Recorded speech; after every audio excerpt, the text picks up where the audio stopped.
Pernah gak kamu berada di satu lingkungan kerja di mana atasan sering bicara soal bersyukur, soal loyalitas, soal pengabdian. Tapi setiap hari kamu pulang dengan rasa lelah yang bukan cuma fisik, melainkan juga mental. Kalau pernah, video ini bukan untuk menyulut emosi, tapi untuk membantu kita memahami polanya. Karena banyak orang terjebak bukan karena mereka lelah, tapi karena mereka tidak sadar sedang dikondisikan. Ada satu tipe pemimpin yang tidak membangun wibawa lewat kompetensi atau keteladanan, melainkan lewat rasa takut. Takut salah, takut menolak, takut bicara jujur, takut kehilangan posisi. Dan yang paling menarik, rasa takut itu jarang diciptakan dengan ancaman langsung. Biasanya dibungkus rapi dengan bahasa moral, motivasi, bahkan kata-kata yang terdengar baik. Pimpinan seperti ini sering tampil seolah paling bijak. Kalimat favoritnya biasanya sederhana. Yang penting kita bersyukur. Sekilas kalimat itu benar. Bersyukur memang penting. Masalahnya muncul ketika syukur dijadikan alat. Setiap kali bawahan mengeluh kelelahan, jawabannya bukan evaluasi sistem, tetapi ceramah. Setiap kali target terasa tidak masuk akal, yang dibahas bukan perhitungan, tapi mental. Pelan-pelan rasa syukur yang seharusnya menguatkan, berubah fungsi jadi alat untuk membungkam. Sekarang kita masuk ke bagian yang jarang dibahas terang-terangan. Setoran. Di banyak lingkungan kerja, setoran ini punya nama berbeda-beda.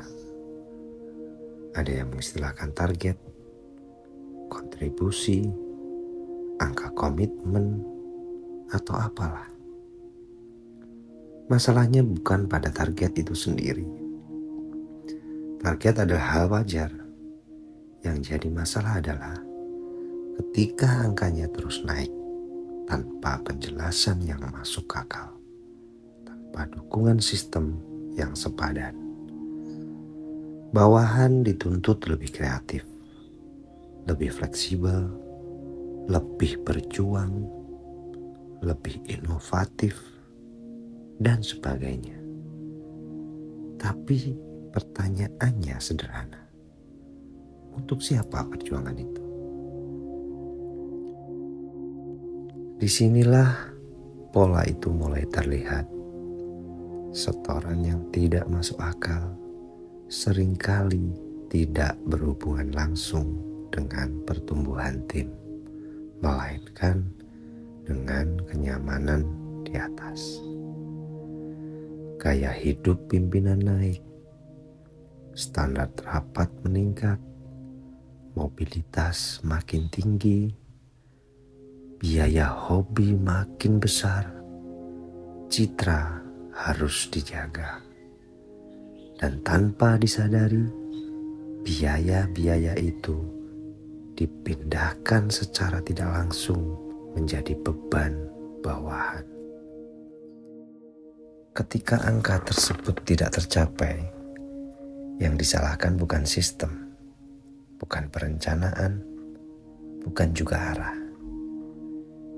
Yang disalahkan adalah mental bawahan.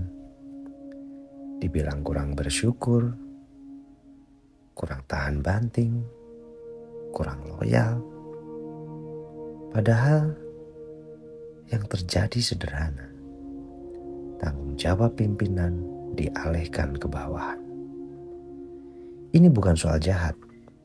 Ini bukan soal baik. Ini soal struktur yang tidak sehat. Pimpinan munafik sangat pandai. Dia pandai menghindari tanggung jawab tanpa terlihat menghindar.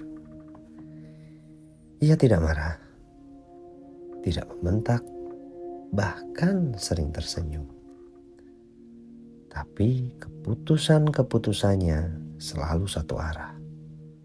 Ke atas menguntungkan, ke bawah memberatkan. Dan yang paling berbahaya, ia membuat bawahan merasa bahwa semua ini adalah harga yang wajar. Sekarang kita bicara soal rasa takut. Rasa takut ini bukan kebetulan. Ia dipelihara. Dengan cara apa? Dengan membuat bawahan merasa mudah tergantikan. Merasa selalu kurang. Merasa harus membuktikan diri setiap saat. Dalam kondisi seperti ini, orang berhenti bertanya, berhenti mengkritik, bahkan berhenti jujur. Bukan karena setuju, tapi karena ingin bertahan. Ironisnya, pemimpin seperti ini sering menyebut dirinya tegas dan visioner. Padahal yang sebenarnya terjadi, ia hanya takut kehilangan kontrol. Takut kehilangan privilege, takut turun standar hidupnya, serta takut berhadapan dengan orang-orang yang sadar nilai dirinya. Karena bawahan yang sadar diri tidak akan mudah untuk ditakuti. Dan bawahan yang tidak takut tidak bisa dieksploitasi. Sekarang pertanyaannya, apa dampaknya dalam jangka panjang?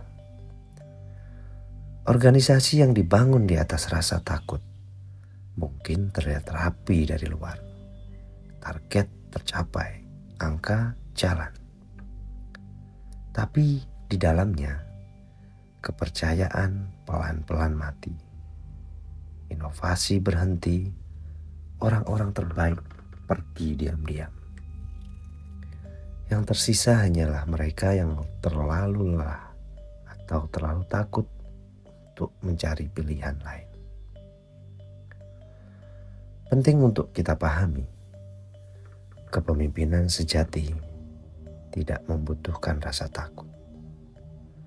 Pemimpin yang sehat tidak alergi kritik, tidak takut transparansi, tidak memindahkan beban hidupnya ke pundak orang lain. Ia tahu ketika timnya sehat, hasil akan mengikuti. Sebaliknya, pemimpin munafik membutuhkan ketakutan untuk menutupi ketidakmampuannya mengolah sistem yang adil. Kalau kamu saat ini berada di lingkungan seperti ini, satu hal penting untuk diingat. Merasa lelah bukan berarti kamu lelah. Merasa tidak adil bukan berarti kamu kurang bersyukur. Bisa jadi kamu hanya sedang berada di sistem yang salah. Kesadaran adalah langkah pertama. Bukan untuk melawan secara membabi buta, tapi untuk menjaga diri. Menjaga batas, menjaga kesehatan mental, menjaga harga diri. Dan untuk penutup, ingat kalimat ini baik-baik. Pemimpin sejati membangun keberanian pada bawahannya. Pemimpin munafik hidup dari rasa takut mereka. Takut bukan loyalitas. Diam bukan hormat. dan organisasi yang berdiri di atas ketakutan, cepat atau lambat akan runtuh oleh kenyataan yang selama ini mereka tutupi.